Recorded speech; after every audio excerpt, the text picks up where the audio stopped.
Good morning everyone.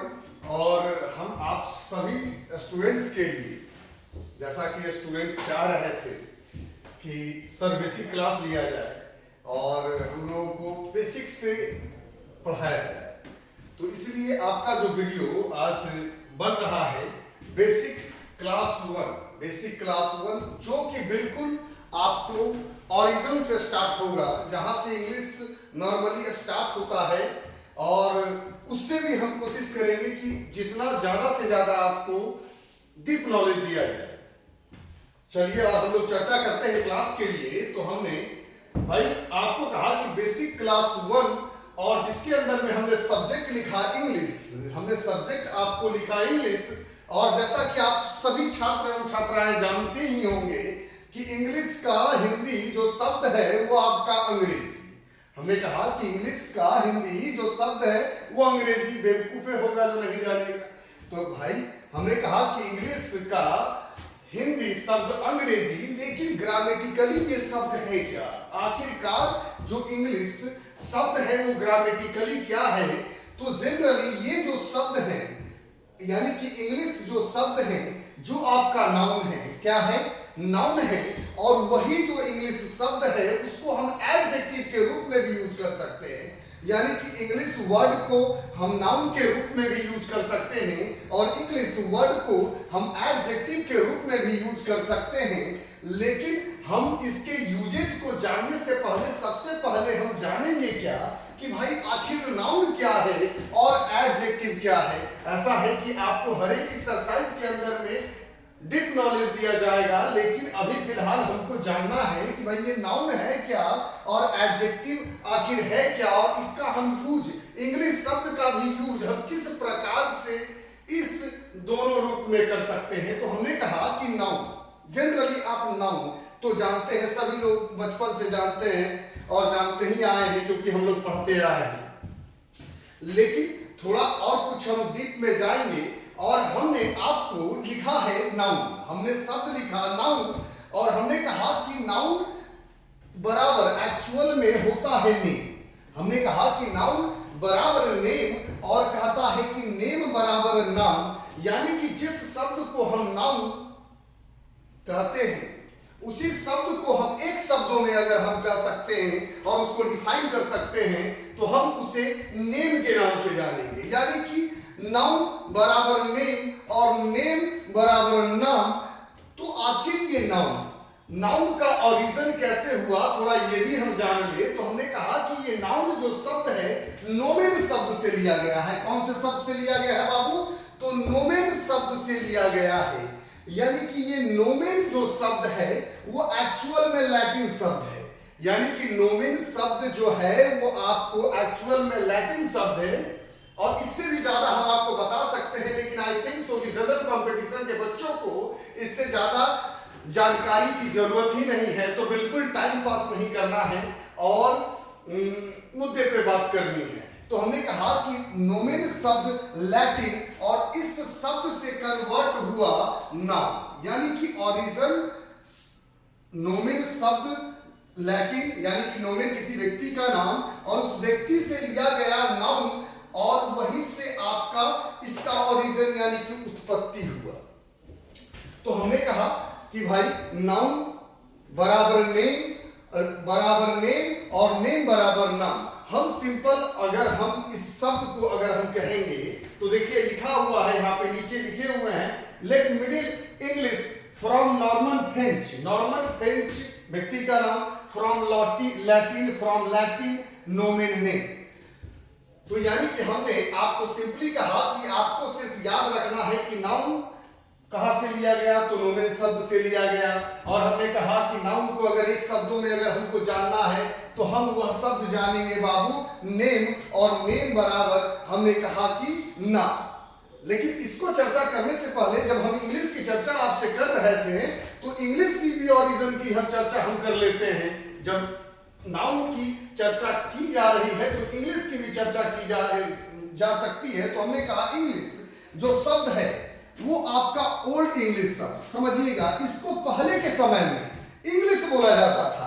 यानी कि H वाला नहीं बल्कि सी वाला, एच वाला नहीं बल्कि सी इसी वाला तो लोग परिवर्तित होते हैं, समय बदलता है और समय के अनुसार मॉडर्न इंग्लिश के अंदर में आपको इस सी को हटा दिया गया और सी के स्थान पर किस चीज को लाया गया, एच को लाया गया और ये बन गया इंग्लिश, ये बन गया इंग्लिश। अब इसको थोड़ा सा जब इंग्लिश की चर्चा हमने और की तो हम आपको ये भी बता देते हैं साथ साथ कि बाबू इसमें देखिए तीन व्यक्ति जिसको हम कहते हैं, एक आपका एंगल्स, एक आपका सेक्शंस एंड तीसरा आपका ज्यूस, यानी angle, section and juice. Angle, section और कौन बाबू, ज्यूस। ये एक जर्मनिक सेक्टर, जर्मन के एक शरणार्थी थे।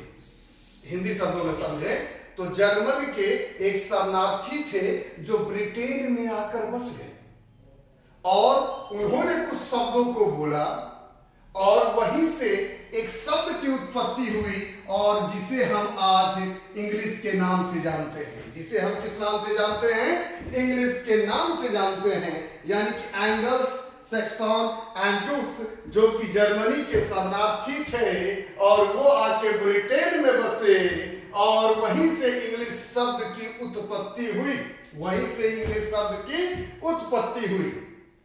आई थिंक कि आप लोगों को नाउन के ओरिजिन के विषय में भी और इंग्लिश के ओरिजिन के विषय में भी पता चला होगा। थोड़ा सा हम क्लास को आगे बढ़ाएंगे और क्लास को यहां पर फिर से लेकर आएंगे।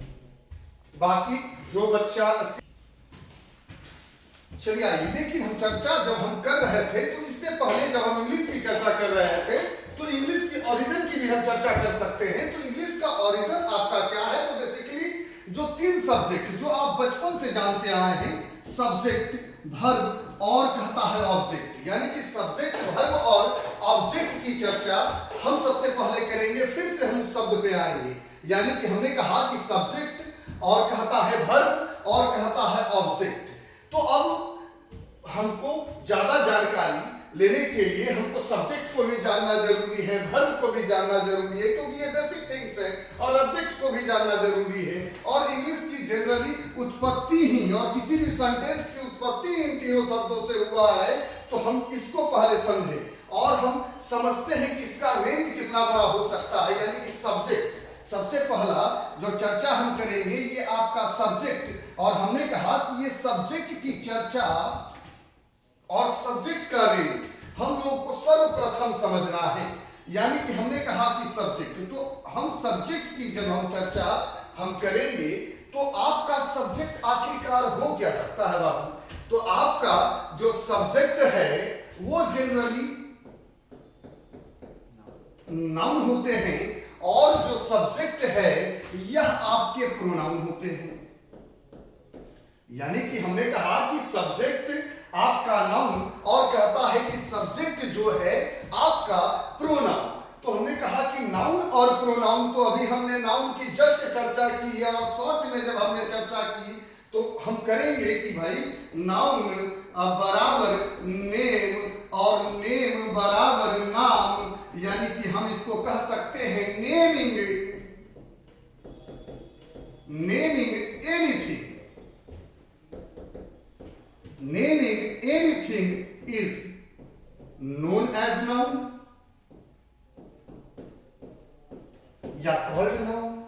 यानी कि अब अगर हम इसको समझे तो हम कहेंगे बाबू कि naming anything is known as noun।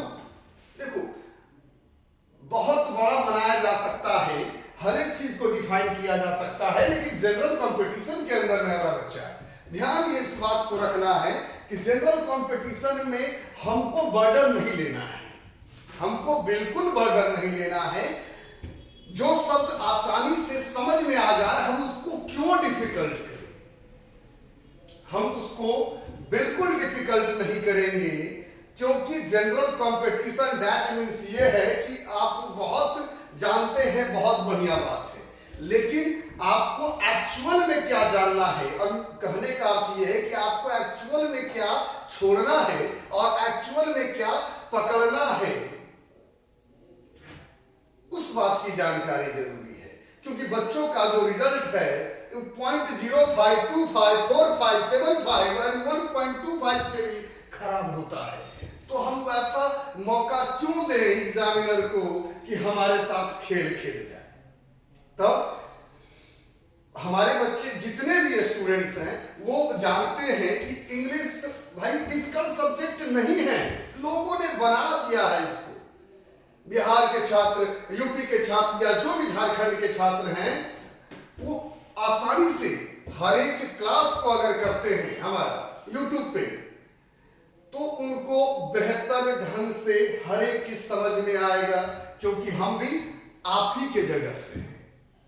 ऐसा नहीं है कि हम कोई अलग जगह से हैं, लेकिन हमको ये बात पता है, हमको ये बात बेहतर ढंग से पता है कि बच्चों को कैसे समझाना है और बच्चों को आसान शब्दों में कैसे समझाना है और आसान शब्दों में डिफिकल्ट चीज को कैसे समझाना है। यानी सिंपल सी बात है कि अगर कोनो बच्चा अगर जन्म ले लिया रे बाबू और उसको तुम ब्रिटेन में छोड़ देगा तो वो इंग्लिश से बोलेगा, और कोनो बच्चा को अगर जन्म लिया उसको जर्मनी में छोड़ देगा तो जर्मनी बोलेगा, और कोनो बच्चा को तुम भोजपुर में छोड़ देगा तो भोजपुरी बोलना शुरू करेगा।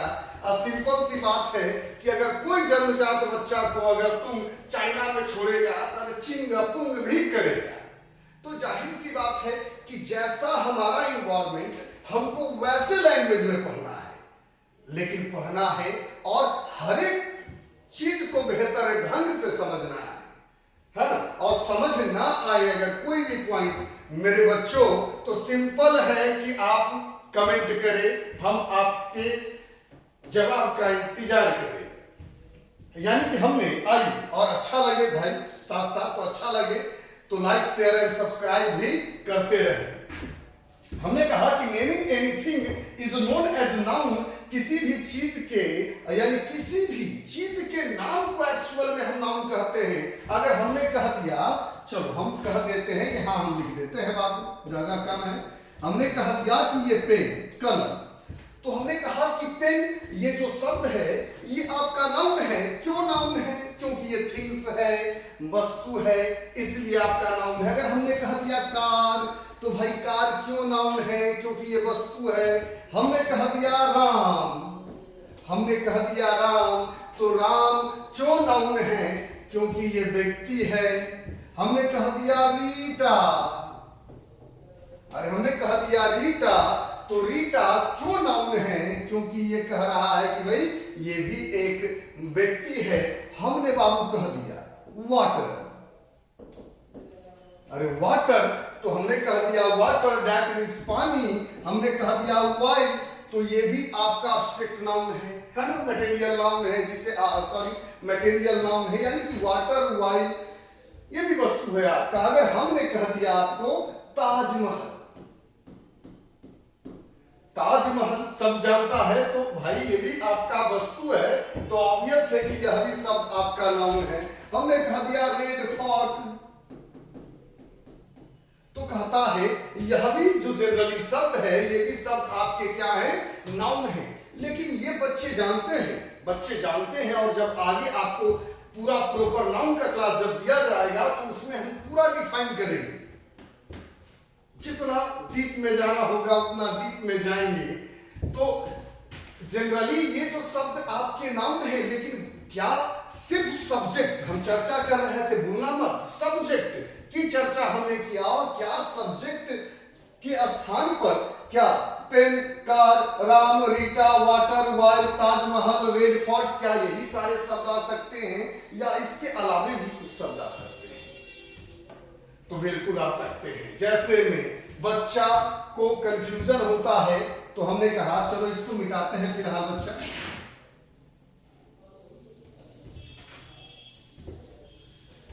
बच्चा को कंफ्यूजन होता है, हम कह देते हैं भाई सिंगिंग, कह देते हैं सिंगिंग। बच्चा को कहते हैं राइटिंग, अरे बच्चा को कह देते हैं भाई स्मोकिंग, ईटीसी। कुछ और भी शब्द हैं जो हम आपको बताएंगे। यानी कि हमने कहा सिंगिंग, राइटिंग, स्मोकिंग। अब बच्चा कहता है सर जी ये तो वर्ब के चौथा रूप है, ये तो वर्ब के चौथा रूप है, ये कैसे नाउन हो जाएगा? हम कुछ बच्चा को और कहते हैं कि इम्प्रूवमेंट, इम्प्रूवमेंट, कुछ बच्चा को कह देते हैं पनिशमेंट, कुछ बच्चा को कह देते हैं बाबू हमारा बेसमेंट, यानी कि हम कह देते हैं एरोगेंस।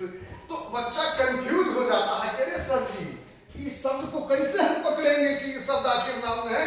तो इस शब्द का क्लास आपको यूट्यूब पे डाला गया है, लेकिन लेटेस्ट वर्जन वाला क्लास आपको नेक्स्ट क्लास में डाला जाएगा, बेसिक क्लास 2 में।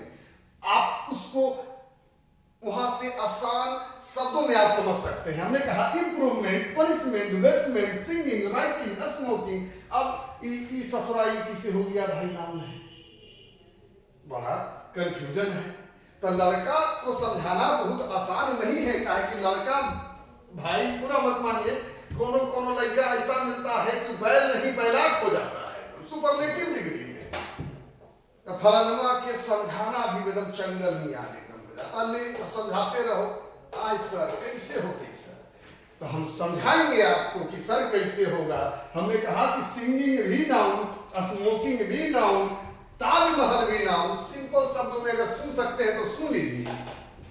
If noun is divided on the basis of its caste found into 5 form, जो तू पढ़ते आया है, जाति के आधार पर नाउन को 5 भागों में बांटा गया है, यानी कि प्रॉपर, कॉमन, कलेक्टिव, मटेरियल और अब्स्ट्रैक्ट। तो ये तो चर्चा नाउन में होगा, लेकिन अभी हम चर्चा सिर्फ कर रहे हैं, भूलना मत, सब्जेक्ट पे। फिर हमारा है सब्जेक्ट पे। ये जो सब्जेक्ट है, इस सब्जेक्ट के स्थान पे हम लिखे हैं भाई नाउन। और ये जितना जो एग्जाम्पल है इस सब्जेक्ट के जगह पर फिट हो सकता है, यानी कि ये शब्द भी फिट हो सकता है। तो हम कुछ एग्जाम्पल के माध्यम से हम समझेंगे और समझेंगे कि कैसे होता है।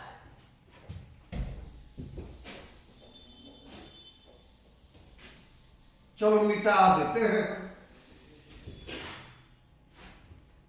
हमने आपको कहा तो चल बारी बारी से एग्जाम्पल लिखाते हैं, तो वो राइट डाउन करना है। हमने आपको कहा ताजमहल लिखाए थे, तो सब लड़का ताजमहल जानता है। चलो ताजमहल भाई खास है, तो इसमें आर्टिकल द भी लगा दे। हमने कहा कि the Taj Mahal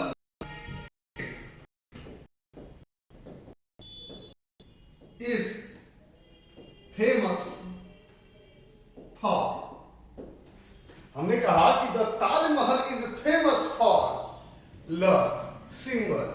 the Taj Mahal is famous for love symbol. ऐसे भी प्यार का प्रतीक है आपका ताजमहल, लेकिन चलो चेंज कर देते हैं example. The Taj Mahal is famous for tourist. हम और आप कभी न कभी घूमेंगे, अगर नहीं घुमा है तो भाई आज न कल घूमिए लेंगे। तो हमने कहा था Taj Mahal is famous for tourist.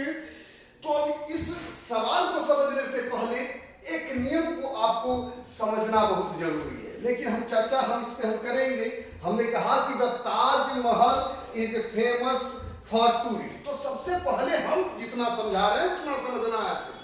Taj Mahal जो शब्द है बाबू, वह आपका सब्जेक्ट, वह आपका सब्जेक्ट, और कहता है इज जो शब्द है बाबू, वह शब्द आपका वर्ब, और बाकी ससुरा सबको कर दो ऑब्जेक्ट, बाकी सबको कर दो ऑब्जेक्ट। यानी कि the Taj Mahal is famous for tourist.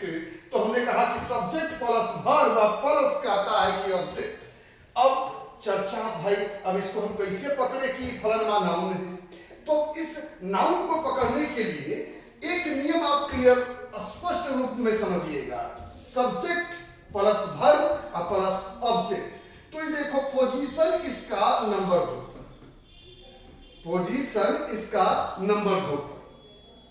तो नंबर 2 पोजीशन पर आने वाला शब्द यदि आपका कहता है कि वर्ब होगा, क्या होगा?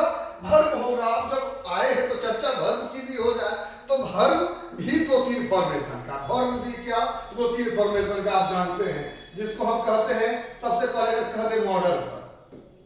तो यह भी एक वर्ब है, जैसे कि can, could, shall, should, may, might, do, did, done, है ना, ought to, use to, dare to. ये जो सारे के सारे जो शब्द हैं ये मॉडल वर्ब के अंदर में आते हैं। चलो ये सब क्लास आगे हम करवाएंगे आप लोगों को। हमने कहा कि अगर हम चर्चा अगर करते हैं तो एक और चर्चा करते हैं जैसे हेल्पिंग वर्ब। कौन सा वर्ब? Helping verb. तो हेल्पिंग वर्ब भी मौखिक गिने जा सकते हैं। Is, am, are, was, were, be, will, has, have, had, ये सारे जो शब्द हैं ये आपके क्या हैं? हेल्पिंग वर्ब है। कौन से वर्ब है? यानी कि आप जानते हो, आप पढ़ते आए हो कि is, am, are, was, were etcetera etcetera, ये हेल्पिंग वर्ब। और इसके अलावा भी एक वर्ब है जिसको हम जानते हैं मेन वर्ब के नाम से, जिसको भी हम जानते हैं मेन वर्ब के नाम से। और मेन वर्ब मतलब क्या? मेन वर्ब का मतलब क्या? V1, V2, V3, V4 और कहता है बाबू V5, यानी कि वर्ब के पांचों रूप। अब जैसे कि राइट, रोट, रिटेन, राइटिंग और राइट्स, ईट, एट, ईटेन, ईटिंग और it's etcetera etcetera, read, read, read और रीडिंग और रीड्स। तू लोग तो जानता ही है, तो पढ़ते आया ही होगा तू लोग बचपन से। तो ये आपका मेन वर्ब, यानी कहने का मतलब वर्ब आपके तीन फॉर्म, मॉडर्न, मेन वर्ब और कहता है कि हेल्पिंग वर्ब, या जिसे हम ऑक्सिलरी वर्ब के नाम से भी हम जानते हैं। तो इसको हमको जानना जरूरी था। और हमने आपको सिंपल शब्दों में कहा कि नंबर 2 स्थान पर आने वाला शब्द आप नोट कर सकते हैं, आप नोट भी कर सकते हैं। स्टेटमेंट हम आपको बोलते हैं, ये कॉन्सेप्ट है, यानी कि आप जिसे कह सकते हैं कॉन्सेप्ट 1, कॉन्सेप्ट 1। और हमने आपको कहा कि भाई नंबर 2 स्थान पर आने वाला शब्द यदि वर्ब होगा तो नंबर 1 स्थान पर आने वाला शब्द आपका सब्जेक्ट होगा। और जनरली जो सब्जेक्ट होते हैं वो नाउन एवं प्रोनाउन होते हैं। जनरली जो सब्जेक्ट होते हैं वे नाउन एवं प्रोनाउन होते हैं। तो आप लोग लिख लीजिएगा कॉन्सेप्ट 1 करके, वो नियम है, वो रूल है। कॉन्सेप्ट दैट मींस रूल, नियम, या जिसे आप फैक्ट्स के तथ्य के भी नाम से आप जानते हैं। तो अब आइए हम डायरेक्ट एग्जांपल पे आते हैं। तो हमने कहा कि नंबर 2 पोजीशन पर आने वाला शब्द आपका वर्ब, तो नंबर 1 पोजीशन पर आने वाला शब्द आपका सब्जेक्ट। अब यहाँ पर हमको सबसे पहले जब एग्जांपल में आना है तो हमको ढूंढना है कि नंबर 2 पोजीशन कौन है। तो हमें नंबर 2 पोजीशन पर जो बाबू शब्द आ रहा है वह शब्द तो देखो वर्ब है। अब ये जो इज वर्ब है ये हेल्पिंग वर्ब है। तो जाहिर सी बात है कि जब ये हमारा कहता है कि हेल्पिंग वर्ब है, ये हमारा जब हेल्पिंग वर्ब है तो जो ताजमहल होगा वह ताजमहल आपका सब्जेक्ट होगा। और हमने कहा कि जब ये सब्जेक्ट होगा तो ये आपका क्या होगा? नाउन होगा। यानी कि नियम से अगर पकड़ेंगे तो हम ऐसे ही पकड़ेंगे कि नंबर 2 पर वर्ब तो नंबर 1 पर आपका सब्जेक्ट। आइए कुछ और एग्जांपल के माध्यम से समझते हैं।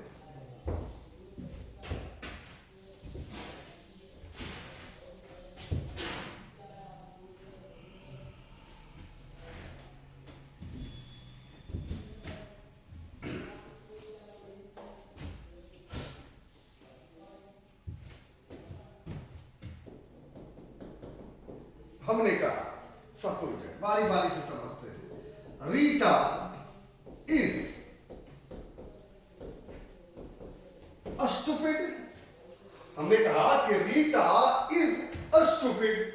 तो फिर से थोड़ा सा हम लोग ध्यान देंगे तो फिर उसी नियम पर आएंगे कि बाबू नंबर 2 पोजीशन पर जो शब्द है वह शब्द आपका क्या? वर्ब। तो हमने कहा कि फिर से नंबर 1 स्थान पर आने वाला जो शब्द है वह आपका क्या? सब्जेक्ट। तो यानी कि नंबर 1 पर आने वाला जो शब्द है वो सब्जेक्ट है। हम अगर कहें चलो मिस्टर कोठारी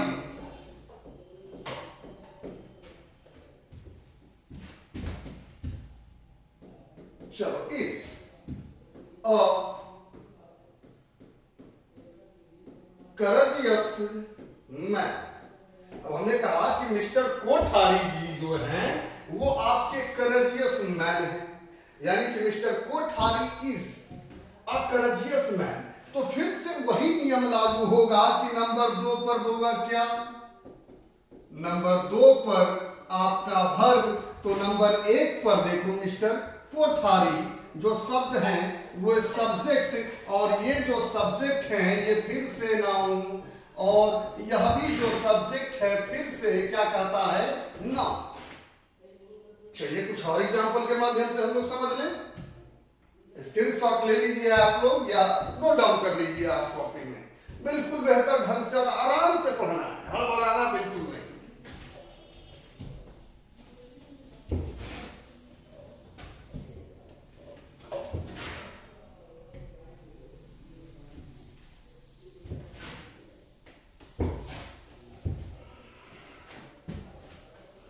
हमने अगर कहा कि water is needed to drink, हमने कहा कि water is needed to drink. अरे पानी पीना सभी लोगों को पता है कि भाई जीवन के लिए आवश्यक है, तो हमने कहा water is needed to drink. तो फिर से वही कॉन्सेप्ट लगाना है, और कौन सा कॉन्सेप्ट लगाना है कि हमने आपको कहा कि water is needed to drink, तो इज का पोजीशन नंबर 2 पर, यानी कि वर्ब, यानी कि ये आपका हेल्पिंग वर्ब का पोजीशन नंबर 2 पर। तो कहता है नंबर 1 पर आने वाला शब्द आपका सब्जेक्ट, और हमने कहा कि सब्जेक्ट आपका क्या होना है बाबू, सब्जेक्ट आपका नाउन होना है। यानी कि देखिए आपको बिल्कुल कड़ी बाई कड़ी जोड़ना है, हड़बड़ाना बिल्कुल नहीं है ना, हड़बड़ाना बिल्कुल नहीं है, और बारी बारी से सीखना है और सीख कर आगे बढ़ना है। हमने कहा कि water is needed to drink, water is needed to drink. चलिए और भी थोड़ा सा हम आगे बढ़ते हैं, और चर्चा अभी सब्जेक्ट की ही हो रही है, सारा जो सब्जेक्ट के ही स्थान पर है। हमने आपको एग्जांपल में कहा कि she can play, she can play the basketball.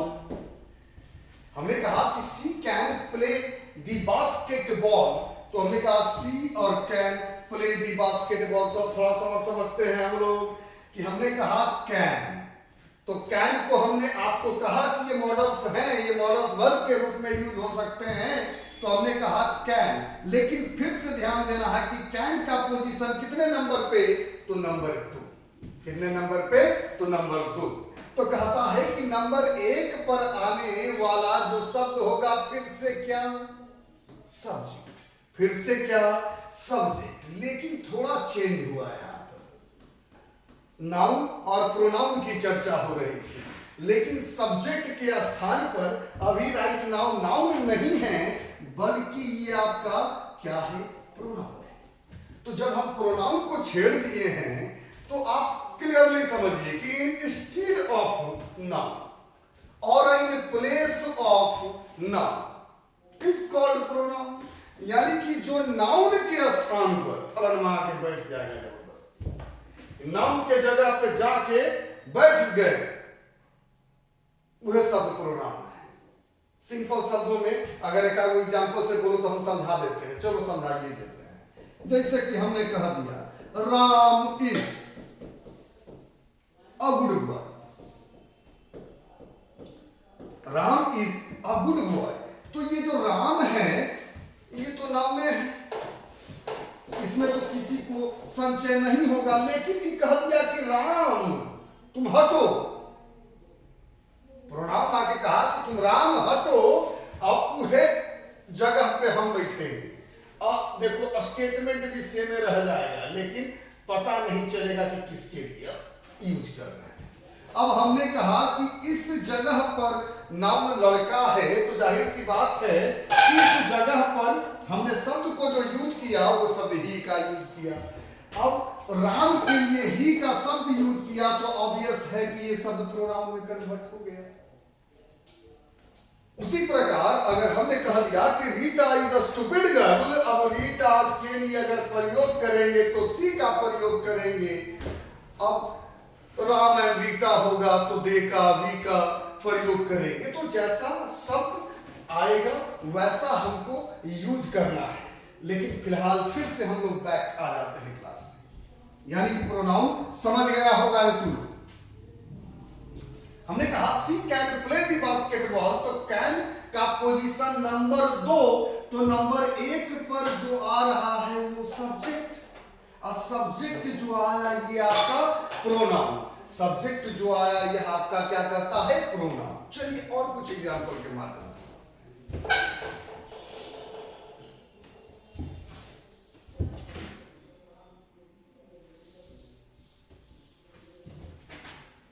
अगर हमने कह दिया, फिर से राम किल रावण, राम किल रावण, सब जानता है अरे राम ने रावण को मारा। तो हम एग्जाम्पल का है दिए। तो देखिए किल्ड जो शब्द है वह आपका मेन वर्ब, और फिर से पोजीशन कितना, नंबर 2। फिर से कितना पोजीशन पर, नंबर 2 पर। तो हमने कहा कि मेन वर्ब जो है भाई नंबर 2 पर, तो जाहिर सी बात है कि फिर से नंबर 1 स्थान पर सब्जेक्ट, और सब्जेक्ट जो होगा बाबू ये क्या होना चाहिए, नाउन या प्रोनाउन। लेकिन राम तो आप जानते हैं नेम है, तो ये स्पष्ट रूप से क्या है बच्चा, नाउन है। तो यानी कि मेन वर्ब। अगर कुछ और एग्जाम्पल देते हैं, एग्जाम्पल की कमी नहीं है, आप जितना कहेंगे उतना दिया जाएगा। सिर्फ नाउन और प्रोनाउन का यूज पे भी दे रहा है। हमने कह दिया she writes, she writes a novel. हमने कह दिया सी राइट्स अ नॉवेल, तो फिर से चर्चा आ जाते हैं उसी पे, कॉन्सेप्ट फिर से रिपीट हो रहा है। नंबर 2 पर वर्ब, नंबर 1 पर सब्जेक्ट। तो हमने कहा राइट्स का पोजीशन नंबर 2 पर, तो फिर से कहता है कि सी का सब्जेक्ट, भाई ये सब्जेक्ट तो कहता है ये जो सब्जेक्ट है ये नाउन नहीं बल्कि क्या कहता है, प्रोनाउन।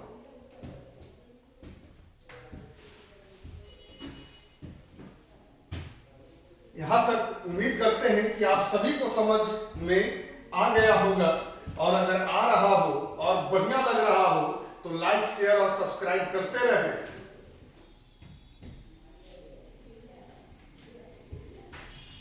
चलिए थोड़ा सा लेवल को बाबू अब डिफिकल्ट करते हैं, है ना, और चर्चा हम भूलना मत इसी का कर रहे थे। देखो कितना बड़ा सब्जेक्ट है, और भी बड़ा है, लेकिन पहला क्लास में ही अगर इतना डोज बढ़ा देंगे तो फिर पता चलेगा तो लोग कहेगा सर जी बाउंस हो रहा है, तो ज्यादा बाउंस नहीं करवाना है। तो नाउन और प्रोनाउन।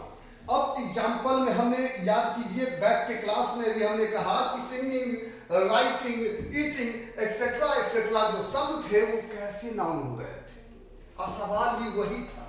तो आइए पहले हम उसी को डिकोड कर देते हैं। अगर हमने कह दिया कि राइटिंग इज एन आर्ट, हमने कहा कि राइटिंग इज एन आर्ट, यानी कि लिखना एक कला है। सभी बच्चों को पता है, अरे भाई लिखना एक क्या है, कला। देखो हमारा ढंग से ना लिखाता है तो गड़बड़ हो जाता है। तो लोग के सुंदर सुंदर लिखता होगा, बहुत बच्चा बहुत सुंदर सुंदर लिखता है, तो लिखने पे मत जाओ। गांधी जी की राइटिंग खराब था, तो हम अपना कंपैरिजन गांधी जी से नहीं कर रहे हैं, लेकिन जाहिर सी बात है कि हम को इतना विश्वास है कि जो भी हमारा बच्चा अगर जुड़ के और कंटिन्यूअसली अगर पढ़ाई करेगा तो उसको एक भी प्रॉब्लम नहीं आएगा। बेसिक से लेकर टॉप लेवल तक में बाबू आपको ऐसे ही पढ़ाएंगे, और कोई परिवर्तन विशेष होने वाला नहीं है, क्योंकि डिफिकल्ट चीज पढ़ाने में मजा आता है। आसान चीज तो बच्चा के लिए आसान है तो वो पढ़ लो, क्योंकि वो याद रखना भाई कि गूगली पे आउट हो जाता है, तो किसी भी चीज को आप कम आंकने की कोशिश कोशिश जनरल कंपटीशन में बिल्कुल नहीं करना है, और ये बात सब न सिखाएगा, हम सिखा रहे हैं, क्योंकि रिजल्ट खराब होता है। आपको आसान सवाल होगा लेकिन ट्रिकी सवाल दे देगा, अब बच्चा उजरा के फंस जाएगा, ले फंस गया। कहा कि बच्चा के तो डिग्री बहुत प्रकार का होता है, हम पहले भी बोले हैं वीडियो, सुपरलेटिव डिग्री बैलाट होता है सब। Writing is an art. तो अब आते हैं मुद्दा पे। इज का पोजीशन कितने नंबर पे? नंबर 2 पर। नियम वही है कि नंबर 2 पर वर्ब, नंबर 2 पर वर्ब, तो नंबर 1 पर सब्जेक्ट। तो कहता है राइटिंग जो शब्द है बाबू, उसी नियम के अनुसार ये आपका सब्जेक्ट हुआ। और आपको साफ शब्दों में मैं समझा दूं कि कभी भी वर्ब सब्जेक्ट के स्थान पर नहीं आ सकता है। और यदि अगर V4 अगर आ रहा है, सॉरी सब्जेक्ट के स्थान पर, तो आ ही सकता है। लेकिन अगर V4 अगर सब्जेक्ट के रूप में यदि अगर आ रहा है, तो वो फिर V4 नहीं है। यानी कि उस शब्द को हम बेसिकली क्या कहते हैं कि V4, समझिएगा, V1 प्लस ING बराबर इनडायरेक्ट नाउन। इनडायरेक्ट नाउन, साफ शब्दों में इसको समझो तो बउआ जिरंड, यानी कि जिरंड, जिसे हम जिरंड के नाम से जानते हैं। और वो आपका जिरंड में कन्वर्ट हो जाता है। वो आपको समझने का फेरा होता है सर जी की V4 है, लेकिन सब्जेक्ट के स्थान पर V4 नहीं हो सकता है। जब भी सब्जेक्ट के स्थान पे मेरा बच्चा अगर आएगा तो सिंपल है वही आएगा, जिरंड के फॉर्म में, या फिर जिसे हम इनडायरेक्ट नाउन के भी नाम से जानते हैं। चलिए और कुछ एग्जाम्पल के माध्यम से समझ लेते हैं इसको। हम विश्वास दिला देंगे तुम लोगों को कि सर जी सही बोल रहा है। हमने आपको कहा भाई राइटिंग हो गया, तो हम कह सकते हैं सिंगिंग इज एन आर्ट। और लिखना कला है भाई, तो ये बताओ गाना भी तो कला ही है। तो सिंगिंग इज एन आर्ट, और सेम एग्जाम्पल है, एक एग्जाम्पल में गड़बड़ी होगा फिर दूसरे में हो जाएगा क्या। तो हमने कहा इज का पोजीशन नंबर 2 पर, तो कहता है नंबर 1 पोजीशन पर आने वाला शब्द फिर से सब्जेक्ट, और सब्जेक्ट किसी भी एंगल से प्रोनाउन नहीं दिख रहा है आपको, तब ये बच क्या गया, ये नाउन, हम जिसे जिरंड के नाम से भी डायरेक्टली जानते हैं। चलो और विश्वास दिलाते हैं, एकदम इस एग्जाम्पल के बाद तो पक्का बिलीव हो जाएगा कि सर जी सही बोल रहे हैं।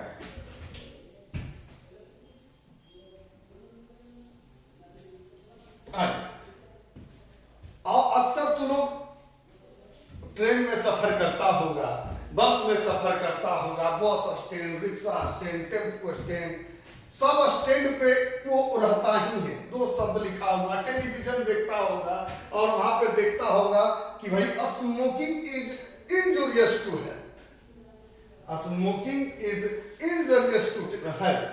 अब इसको थोड़ा शॉर्ट कर देते हैं और आते हैं इस पे। हमने कहा कि स्मोकिंग इज प्रोहिबिटेड। हमने कहा स्मोकिंग इज प्रोहिबिटेड, यानी कि धूम्रपान जो है बाबू निषेध है। डेली आप ऐड में देखते हैं, तो अगर गलत होता तो क्या ऐड में आता? कभी नहीं आता।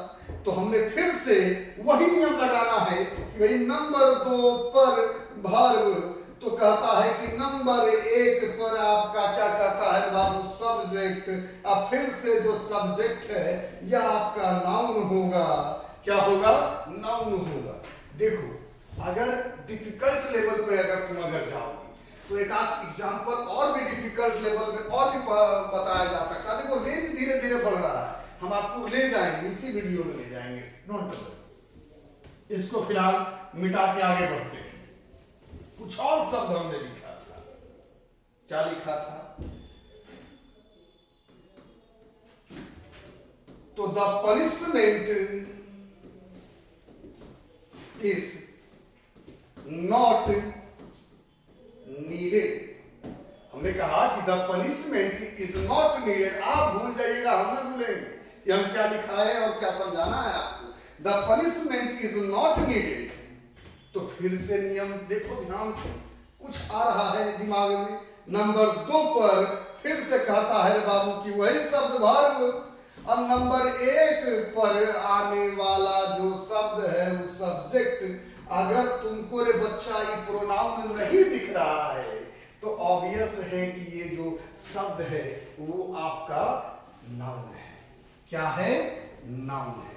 लेकिन और भी हम बताएंगे आपको आगे के क्लास में कि कैसे हम नाउन को पहचाने, कैसे हम वर्ब को पहचाने, कैसे एडजेक्टिव को पहचाने और कैसे एडवर्ब को पहचाने। यानी कि we can recognize with the help of trick, code and concept। हम लोग तीनों माध्यम से हम लोग पढ़ेंगे कि आपको जितना से ज्यादा आपके लिए आसान हो जाए। हमने कहा था पनिशमेंट इज नॉट नीड, तो यानी कि भाई पनिशमेंट आवश्यक नहीं है। तो नंबर 2 पर वर्ब, नंबर 1 पर सब्जेक्ट। चल आइए एक आध एग्जांपल और देखते हैं।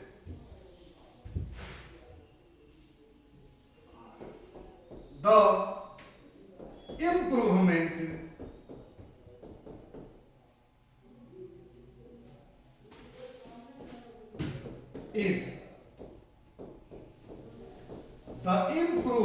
is needed। यानी कि अब कहता है भाई सुधार, रिफॉर्म जरूरी है और ये जरूरी है। इस काल में तो बिल्कुल जरूरी है हर एक चीज को सुधारना। कोरोना काल द इम्प्रूवमेंट इज कहता है कि नीडेड। तो हमने कहा कि द इम्प्रूवमेंट इज नीडेड। तो इम्प्रूवमेंट जो शब्द है वो हमने कहा कि नंबर 2 पर आ रहा है जो वर्ब है। नंबर 2 पर जो शब्द आ रहा है बाबू वह क्या है? वर्ब है। तो नंबर